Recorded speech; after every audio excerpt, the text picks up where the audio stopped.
Hello students. इस video में आप सबका स्वागत है। और जैसा कि आप जानते हैं कि पिछले वीडियो में मैंने कहा था कि हम लोग लॉगरिदम पढ़ेंगे, और मैंने शायद किसी जगह पे कहा था सीक्वेंसेस पढ़ेंगे, बट हम लोग लॉगरिदम से स्टार्ट करते हैं। एनसीईआरटी की किताब में लॉगरिदम का सेपरेट चैप्टर नहीं है। मैंने 11th 12th दोनों देखा, बट कोई बात नहीं, हम लोग इस किताब से पढ़ेंगे। सो इस किताब को डाउनलोड करने का लिंक डिस्क्रिप्शन में होगा, और आखिर में मैं आपको दिखाऊंगा भी कि आप किस किताब को कैसे डाउनलोड कर सकते हैं। तो लॉगरिथम की परिभाषा क्या है? परिभाषा ये है कि अगर p के पावर x है और वो y के बराबर है, तो y जो है वो x x का लॉगरिथम है, और b को आधार कहा जाता है या बेस कहा जाता है। ठीक है। और यहाँ पे कुछ कंडीशंस है, शर्त है। b जो है 0 से बड़ा होना चाहिए, b 1 के बराबर नहीं होना चाहिए, और y जो है वो भी 0 से बड़ा होना चाहिए। इसको लिखते कैसे हैं? इसको लिखते हैं लॉग, और फिर बेस नीचे लिखते हैं, और y is equal to X. ठीक है। तो यहाँ पे b के power x is equal to Y हो जाता है। तो आप देखेंगे कि इस कंडीशन को अगर आप देखें, b to the power x is equal to Y, तो यहाँ पे आप देखेंगे कि b को 0 से बड़ा होना चाहिए। b एक नहीं हो सकता है। अगर एक होगा तो गड़बड़ हो जाएगी, क्योंकि अगर b एक होगा तो y हमेशा एक होगा। ठीक है। और दूसरी बात आप ये देखते हैं, बी अगर एक से 0 से बड़ा है, बी अगर 0 से बड़ा है तो वाई हमेशा 0 से बड़ा होगा। ठीक है। तो अब हम आगे बढ़ते हैं और इसका एनालिसिस देखते हैं कि क्या क्या है। तो कुछ नोट्स है यहाँ पे। तो पहली शर्त, जो तीन शर्तें हमने रखी हैं कि बी 0 से बड़ा होना चाहिए, बी 1 के बराबर नहीं होना चाहिए, और वाई 0 से बड़ा होना चाहिए, ये नेसेसरी है लॉगरिथम के परिभाषा के लिए। ठीक है। मतलब ये होना ही होगा। इसके बिना आप डिफाइन नहीं कर सकते, इसके बिना परिभाषित नहीं किया जा सकता लॉगरिथम को। दूसरा केस हम लेते हैं कि हम मानते हैं कि b जो है 1 के बराबर है जब लॉगरिथम डिफाइंड है। तो लॉगरिथम क्या हो जाएगा? b log of y with base 1, यानी y का हम log ले रहे हैं आधार 1 के साथ। तो आप इसको देखेंगे, इसको जब इस फॉर्म में लिखेंगे तो क्या हो जाएगा? x बराबर log y, एक आधार के साथ बराबर x। इसका मतलब हो जाएगा 1 के power x is equal to Y. इसका मतलब 1 जो है y के बराबर है, क्योंकि वो 1 के पावर x हमेशा 1 होगा। अब यहाँ पे हम क्या करेंगे? y के बराबर 2 रख देंगे, तो 1 इज इक्वल टू 2, एक जो है 2 के बराबर हो जाएगा। तो ये मीनिंगलेस रिजल्ट है, इसका कोई मतलब नहीं है। ठीक है। तो इस तरह से हम देखते हैं कि जो कंडीशन है हमारी, b जो है 1 के बराबर नहीं होना चाहिए। ठीक है। अब दूसरी शर्त हम देखते हैं कि y जो है 0 से छोटा है। अगर y 0 से छोटा है तो क्या होगा कि b के पावर x जो है वो पॉजिटिव है, धन राशि है वो। तो ये तो फिर चलेगा नहीं कि जो लेफ्ट हैंड साइड है वो पॉजिटिव है और राइट हैंड साइड नेगेटिव है। ठीक है, ये भी नहीं चलेगा। तो y भी 0 से छोटा नहीं हो सकता। अब हम एक और चीज देखते हैं, b जो है 0 के बराबर लेते हैं। b 0 के बराबर लेते हैं तो 0 का पावर x बराबर y हो जाता है। तो इसीलिए अगर 2 का लॉग 0 बेस के साथ अगर परिभाषित है, तो 0 2 के बराबर हो जाता है। तो फिर से हमारा जो एजम्पशन है, जो हमने माना है, वो हमको फेल कर देता है। ठीक है। ये नहीं हो सकता, यानी b जो है वो 0 नहीं हो सकता। अब पांचवी शर्त यह है कि कोई भी नंबर हो, और अगर हम उसका लॉगरिथम लेते हैं किसी आधार या बेस के साथ, तो दो अलग अलग वैल्यूज नहीं आ सकती हैं। ठीक है। मान लेते हैं कि एक नंबर n है, और इसका दो अलग अलग लॉगरिथम है, x और y आधार b के साथ।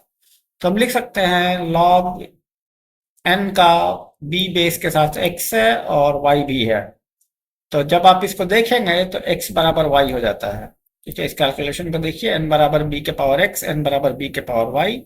इसका मतलब b के power x is equal to b का power y is equal to x is equal to y। तो किसी भी नंबर का लॉगरिथम जब लेंगे किसी बेस के साथ, तो हमेशा वो एक यूनिक नंबर देगा। ठीक है, अब हम देखेंगे बेस नेगेटिव होने पे क्या होता है। ठीक है, तो मान लेते हैं नंबर या बेस नेगेटिव होने पे क्या होता है। तो मानते हैं हम कि लॉग -5 का ले रहे हैं। तो -5 को हम लिख सकते हैं, थोड़ा कॉम्प्लेक्स नंबर इसके लिए आपको आना पड़ेगा, तो आप इस पॉइंट को स्किप कर सकते हैं अगर आपने अभी तक कॉम्प्लेक्स नंबर नहीं पढ़ा है। तो मान लेते हैं लॉग -5 विद बेस ई। ई जो है ये एक कांस्टेंट है, अचर राशि है, आगे देखेंगे ई क्या है। तो यहाँ पे हम लिख सकते हैं -5 को 5 into e to power i pi with base e. तो क्या हो जाएगा इसमें कि x जो है log ऑफ e5 प्लस आई पाई हो जाता है। ठीक है, ये कैसे आया है ये पता चलेगा, अभी आगे थोड़ा पढ़ेंगे तो पता चलेगा।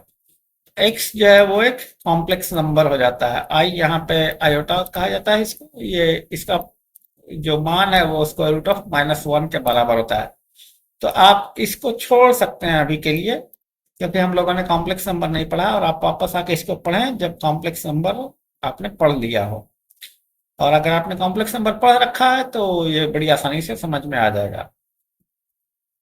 अब कुछ महत्वपूर्ण परिणाम हैं जो हम लेंगे कि 1 का लॉग हमेशा 0 होता है। ठीक है, तो कैसे 0 होता है, हम 1 के लॉग आधार b के साथ मान लेते हैं x है, तो b का पावर x जो है वो 1 हो जाता है, इसका मतलब x 0 है। ठीक है, तो ये 1 है। दूसरा है कि लॉग ऑफ b, यानी कि किसी नंबर b का लॉग उसी आधार के साथ 1 आता है। तो कैसे होगा, मान लेते हैं b का लॉग b आधार के साथ x है, तो b का पावर x बराबर b, यानी x इजिकल टू 1।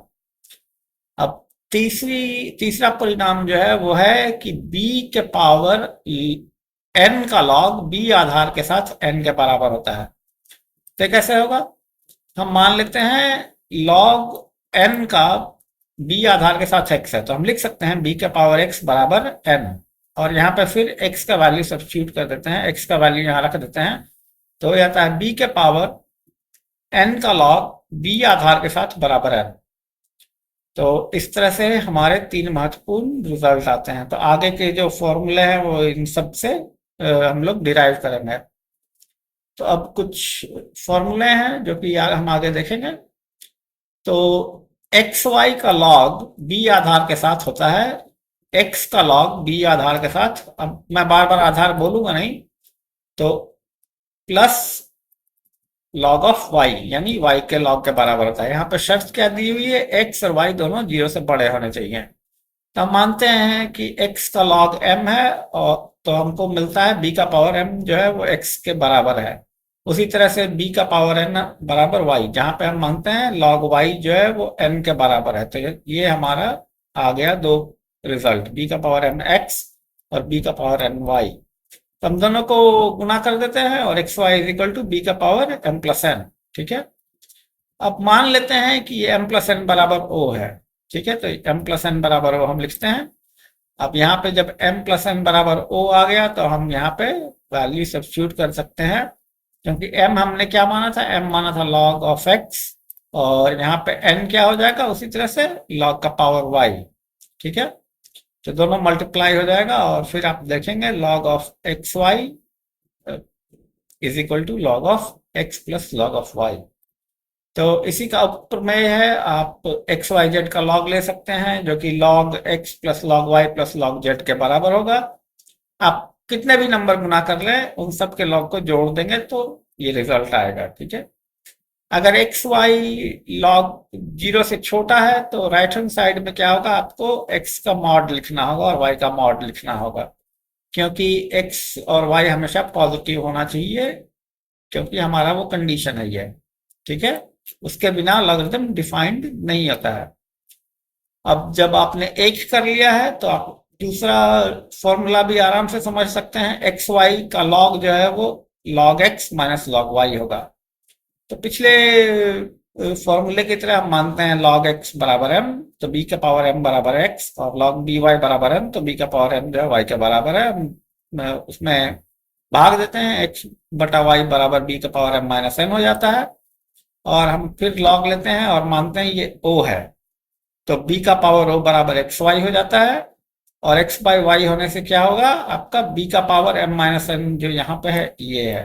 तो इस टर्म में आप सीधे लॉग भी ले सकते हैं, यहाँ से आप अगर लॉग लेंगे इस जगह से एक्स बटा वाई बराबर बी का पावर एम माइनस एन, तो आपको आ जाएगा log of x by y बराबर log of x minus log of Y.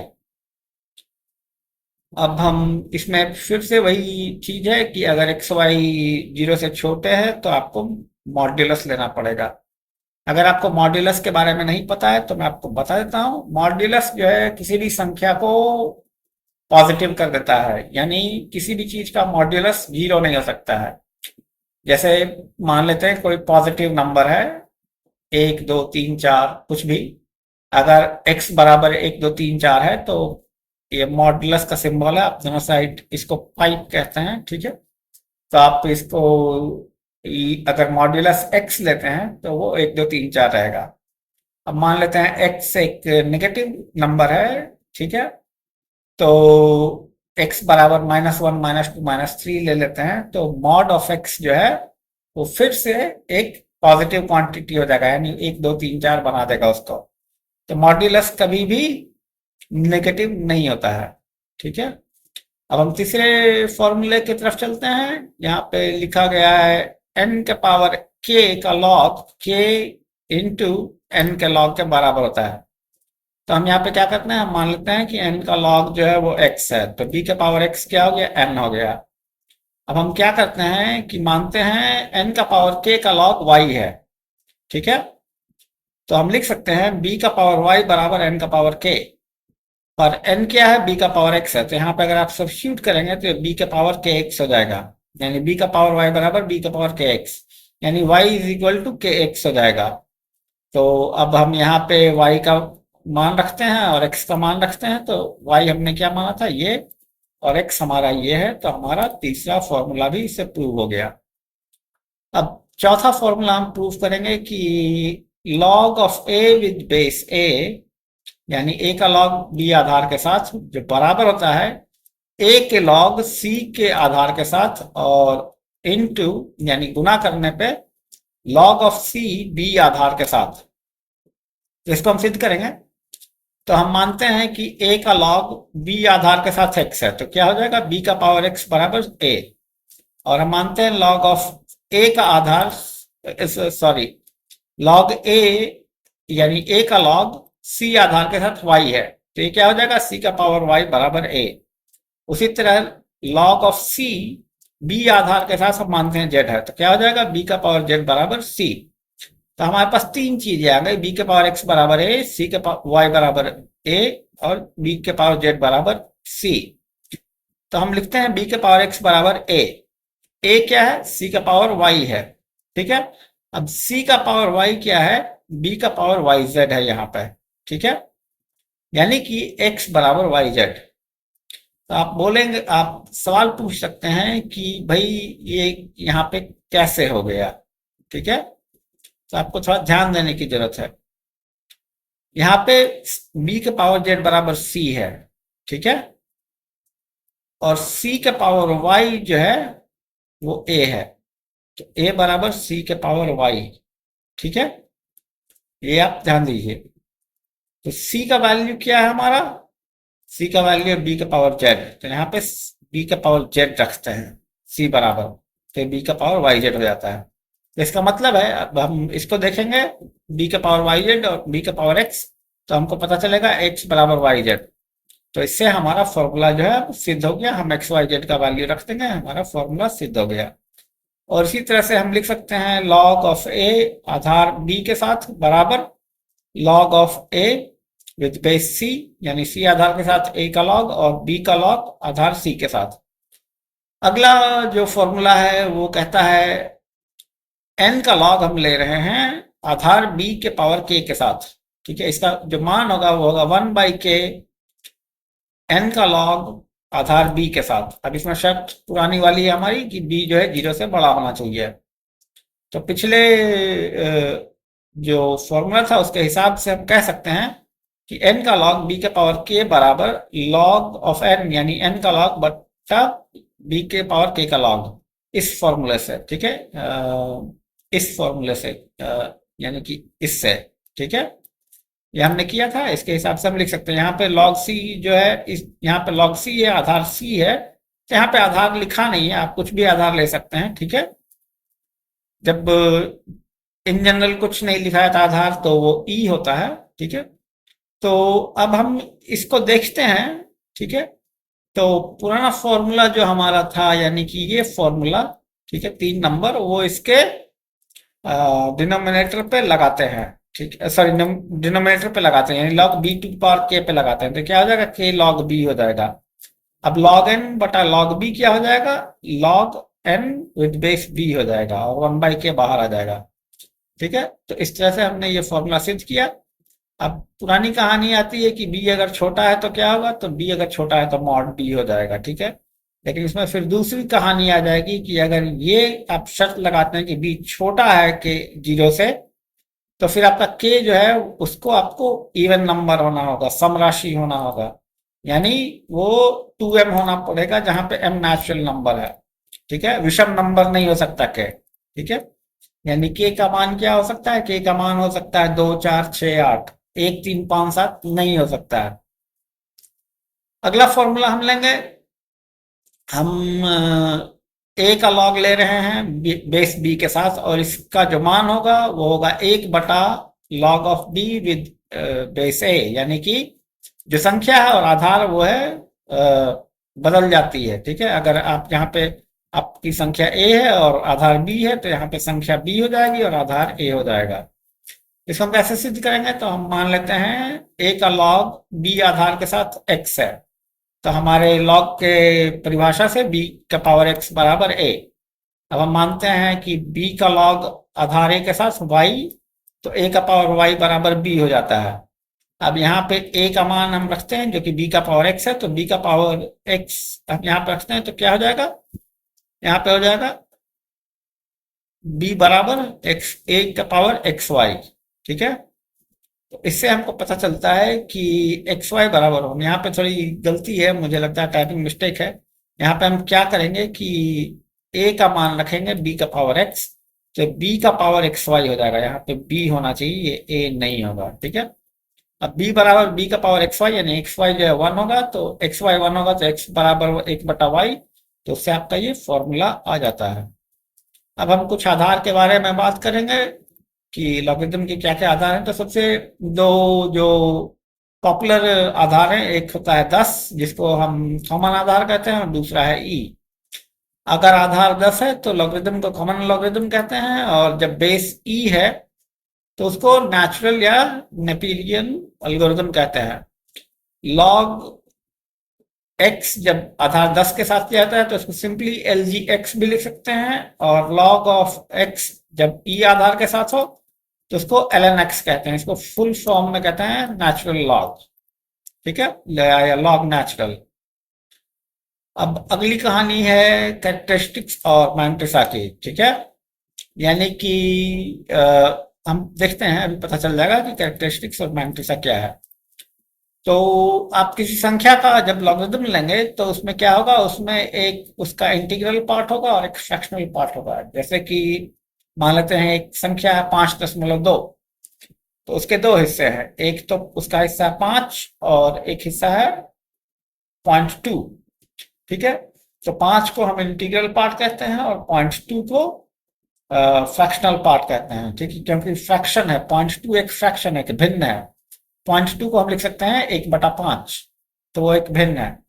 और जो 5 है 5.2 में, वो एक इंटीग्रल राशि है, एक पूर्ण संख्या है, ठीक है, होल नंबर है, वो एक इंटीजर है, ठीक है। तो जो ये 5 है इसको कैरेक्टरिस्टिक्स कहते हैं, और 1/5 या 0.2 को मैंट्रिसा कहते हैं, ठीक है। तो आगे भी यहाँ पे बताया गया है कि अगर log x 4.7 है तो 4 कैरेक्टरिस्टिक्स है, 0.7 मैंट्रिसा है। अगर ये 0 से छोटा है, यानी लॉगरिथम x जो है वो 0 से छोटा है, -5.3 है, तो 5 के ऊपर बार लिख के रख सकते हैं।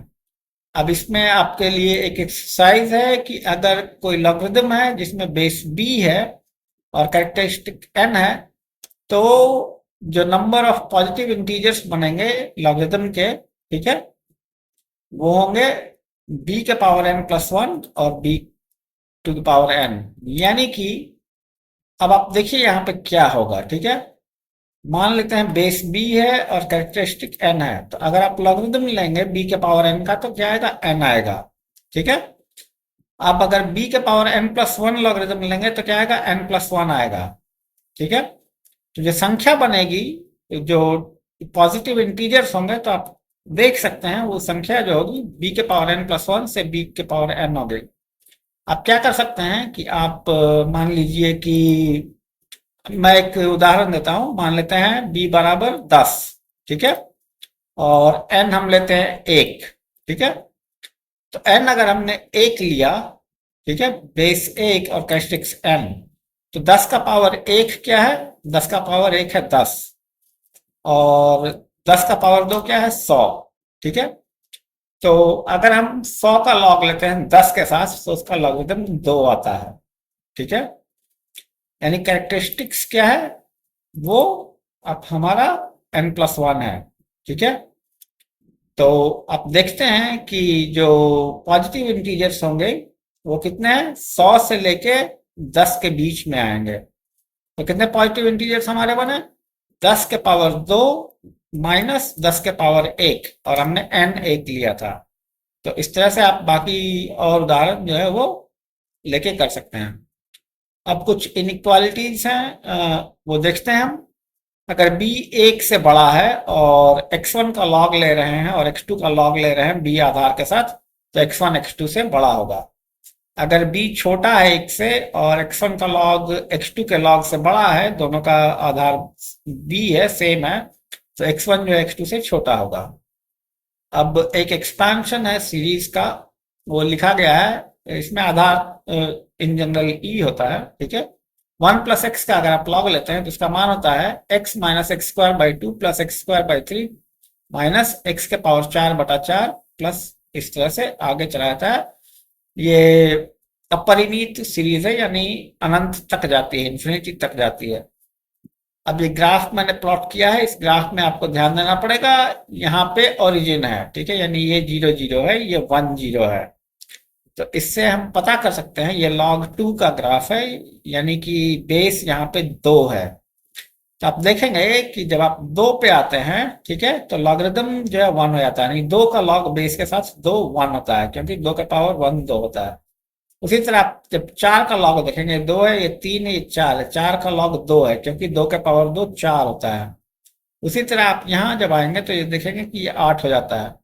आप ध्यान दीजिए बेस हमारा 2 है, और जब x का मान 1 से नीचे जाता है तो y जो है अप्रोच करता है माइनस इन्फिनिटी, यानी कि ऋण अनंत के तरफ ये जाता है, ठीक है। तो अगर आपका आधार धन राशि है तो उसका लॉगरिथम का जो मान है वो